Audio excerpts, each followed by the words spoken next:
시편 50편 22절과 23절 말씀 보겠습니다. 시편 50편 22절과 23절 두 절 말씀 봅니다. 두 절 말씀 우리 다 같이 한 목소리로 읽습니다. 하나님을 잊어버린 너희여 이제 이를 생각하라. 그렇지 아니하면 내가 너희를 찢으리니 건질 자 없으리라. 감사로 제사를 드리는 자가 나를 영화롭게 하나니 그의 행위를 옳게 하는 자에게 내가 하나님의 구원을 보이리라. 아멘. 자, 두 절 말씀을 읽었는데요. 이 두 절 말씀을 서로 비교해 보면 어떻습니까?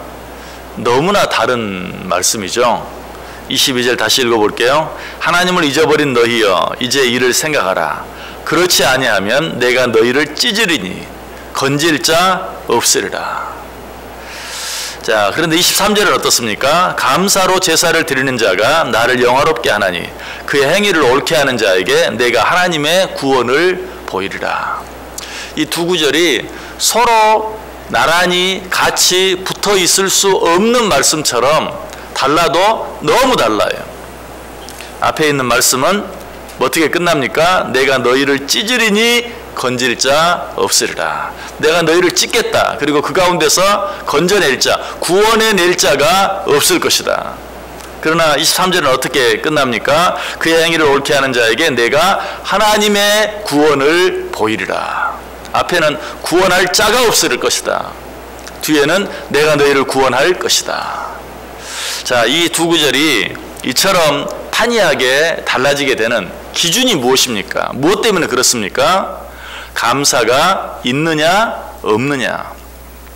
감사가 없는 자. 자, 22절 어떻게 시작해요? 하나님을 잊어버린 너희여. 우리 이 말씀 이미 생각해 보았죠? 하나님을 잊어버렸다는 것, 하나님께서 나를 어떻게 사랑하셨는지, 하나님께서 나를 어떻게 구원해 주셨는지, 하나님의 은혜와 사랑을 잊어버린, 다시 말해서 감사하지 않는 그런 자는 내가 찢겠다. 그런 자를 내 손에서 구원해낼 자가 없을 것이다. 그러나 23절은 감사로 제사를 드리는 자, 그런 자에게 내가 하나님의 구원을 보이겠다. 이 두 구절이 이처럼 달라지는 기준이 뭐예요? 감사가 있느냐 없느냐. 감사가 있는 삶과 감사가 없는 삶. 감사가 있는 제사와 감사가 없는 제사. 여러분, 감사는 이처럼 중요한 것이, 감사가 있는 삶과 감사가 없는 삶은 완전히 180도 달라요. 감사가 있는 예배와 감사가 없는 예배, 이것도 완전히 달라요. 왜 그런가? 하나님은 감사를 그렇게 귀하게 여기세요. 하나님은 감사하는 자를 사랑하시고 감사하지 않는 자를 미워해요. 하나님은 감사가 있는 삶을 기뻐하시고 하나님은 감사가 없는 삶을 싫어하세요. 하나님은 감사가 있는 제사를 기쁘게 받으시고 하나님은 감사가 없는 제사를 물리치세요.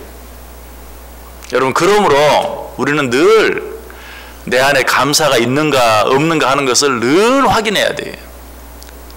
왜? 아무것도 아닌 것 같지만 감사가 없는 삶은 결코 하나님께 기쁨을 드릴 수 없기 때문에, 감사가 없는 예배는 결코 하나님이 받으실 수 없기 때문에, 하나님은 감사가 있는 삶을 기뻐하시고 감사가 있는 제사를 기쁘게 받으시기 때문에 늘 우리는 내 삶 속에 감사가 있는가 없는가, 내 입술에 감사가 있는가 없는가, 내가 드리는 예배 속에 감사가 있는가 없는가 하는 것을 늘 살필 수 있어야 된다.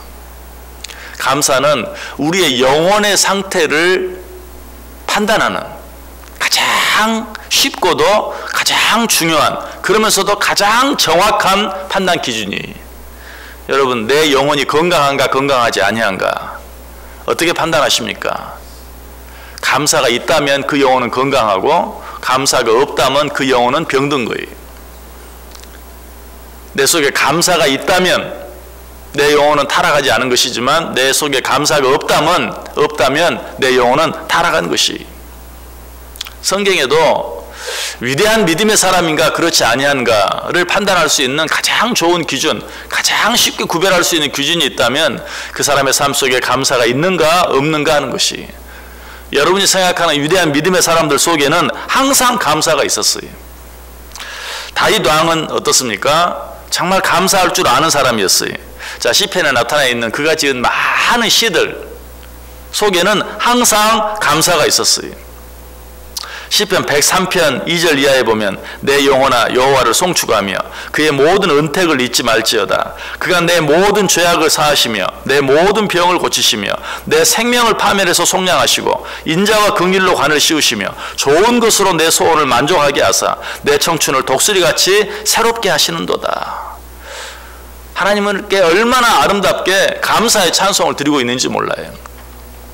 다니엘의 삶도 마찬가지. 다니엘은 어떤 위험 속에 빠졌습니까? 기도하다 걸리면 사자 굴 속에 던져지는 그런 위험 가운데 처하게 되었죠. 그런데 그런 가운데서도 다니엘은 어떻게 했죠? 하나님 앞에 3번씩 기도했어요. 자, 그런데 그 기도의 내용이 뭐였습니까? 하나님, 내가 기도하다 잡히면 사자굴에 던져지게 됩니다. 제발 잡히지 않게 해주옵소서. 들키지 않게 해주옵소서. 이 가운데서 나를 지켜주옵소서. 그런 기도였습니까? 아니, 기도하다 잡히면 사자굴에 던져짐을 당하게 되는 줄 알면서도 자기 집 2층에 올라가서 창문을 열어놓고 하나님 앞에 어떤 기도를 드렸다? 감사의 기도를 드렸다. 다니엘서 6장 10절에 분명히 나오죠. 다니엘이 이 조서에 왕의 도장이 찍힌 것을 알고도 자기 집에 들어가서는 윗방에 올라가 예루살렘으로 향한 창문을 열고 전에 하던 대로 하루 3번씩 무릎을 꿇고 기도하며 그의 하나님께 감사하였더라. 여러분, 이것이 다니엘의 삶이 하나님께 기쁘시게 받으심이 되었던 이유예요. 그가 사자 굴 속에 던져짐을 당했지만 그 가운데서 생명을 잃지 아니하고 오히려 사자의 입을 다물게 만들어 주신 이유가 다니엘의 삶이 감사하는 삶이었기 때문이. 사도 바울은 어떻습니까? 그도 감사하는 삶을 살았죠. 감사할 만한 것만 가지고 감사했습니까? 아니, 도무지 감사할 수 없는, 감사는커녕 원망할 수밖에 없고 불평할 수밖에 없는 그런 이유까지도 감사했어요. 고린도후서 12장 10절에 보면 그러므로 내가 그리스도를 위하여 약한 것들과 능욕과 궁핍과 박해와 곤고를 기뻐하노니 이는 내가 약한 그때에 곧 강함이라. 여기 감사할 내용이 있나요? 약한 것들, 능욕, 궁핍, 박해, 곤고. 감사할 이유는 하나도 없어요. 원망하고 불평할 이유만 있지. 그러나 그것으로 인해서 그는 하나님께 감사했다. 이것이 바울이 바울 될 수 있었던, 이것이 하나님께서 그를 가장 귀하게 사용할 수밖에 없었던 그런 이유인 것을 우리에게 보게 돼요. 방금도 말씀드린 것처럼 다니엘은 죽음의 위협 속에서도 감사함으로 사자굴에서 보호받는 축복을 받았고요. 사도 바울은 범사에 감사할 뿐 아니라 자신의 모든 약함까지도 감사함으로 말미암아 하나님께서 그를 진정으로, 약한데도 약할 때 곧 강함이라고 하나님 앞에 감사하고 찬송했을 때 하나님이 그 바울을 정말 강하게 해주셨어요. 다윗도 항상 하나님께 감사함으로 그의 고백대로 독수리처럼 강하게 하나님께서 사용해 주신 것을 보게 돼요. 이것이 감사의 결과예요. 왜 이런 결과가 나옵니까? 하나님은 감사하는 자를 사랑하시고 하나님은 감사하는 삶을 기뻐하시기 때문에, 하나님은 감사하는 예배, 감사가 있는 예배를 기쁘게 받으시기 때문에 그래요. 그러면 우리는 늘 우리의 삶 속에서 감사하는 삶을 살아야 돼요. 자, 오늘 하루, 이 하루의 삶을 시작하면서 다짐하세요. 오늘 하루 감사하며 살겠다. 내 지금의 삶이 어떠한가? 내 지금의 모습이 어떠한가? 내게 어떤 일이 있는가? 그거 중요하지 않아요.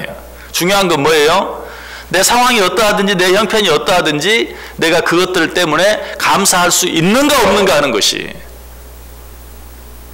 여러분, 그리고 오늘 하루의 삶을 마쳤을 때도 내가 오늘 하루 정말 하나님이 기뻐하시는 삶을 살았는가 살지 않았는가, 내가 오늘 하루 얼마나 하나님께 감사하며 살았는가 한번 확인해 보세요.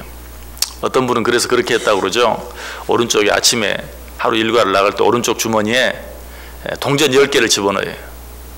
그리고 하나님 앞에 감사할 때마다 동전 하나를 왼쪽 주머니로 옮겨요. 한 번 감사하고 하나 옮기고 또 한 번 감사하고 또 하나 옮기고. 그래서 집에 왔는데 오른쪽 주머니에 동전이 남아있으면 아이고, 오늘도 내가 하나님 앞에 온전히 감사하는 삶을 살지 못했구나. 동전이 다 옮겨졌으면, 혹은 또 옮기다가 또 한 번 했는데 오른쪽 주머니가 비해서 옮기지 못했다면 그야말로 감사하는 삶을 산 것이, 정말 하나님 앞에 감사하는 삶을 살기 위해서 그렇게까지 했다는 것이. 여러분 하루 오늘 이 말씀 꼭 기억하면서 사시길 바랍니다. 오늘 22절 말씀과 23절 말씀을 기억하면서 내가 22절 말씀에 해당하는 자가 될 것인가, 23절에 해당하는 자가 될 것인가, 내가 오늘 22절에 해당하는 삶을 살 것인가, 23절에 해당하는 삶을 살 것인가, 여러분 마음에 다짐하고 작정하세요. 이 시간에 감사하기로 작정하시고 오늘 하루 감사하는 삶을 살아보세요. 하나님께서 저와 여러분의 삶을 기쁘게 받으실 것입니다.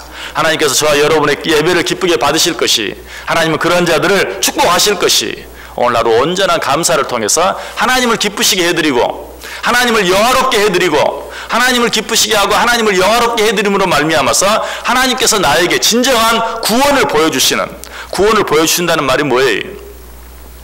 구원받았다는 것이 얼마나 큰 축복인가를 알게 해주시겠다는 것이, 느끼게 해주시겠다는 것이, 체험하게 해주시겠다는 것이, 감사로 말미암아 하나님의 그 놀라운 구원의 축복을 오늘 하루 풍성히 경험하고 누리며 살아가는 복된 삶 되시기를 주님의 이름으로 간절히 축원합니다.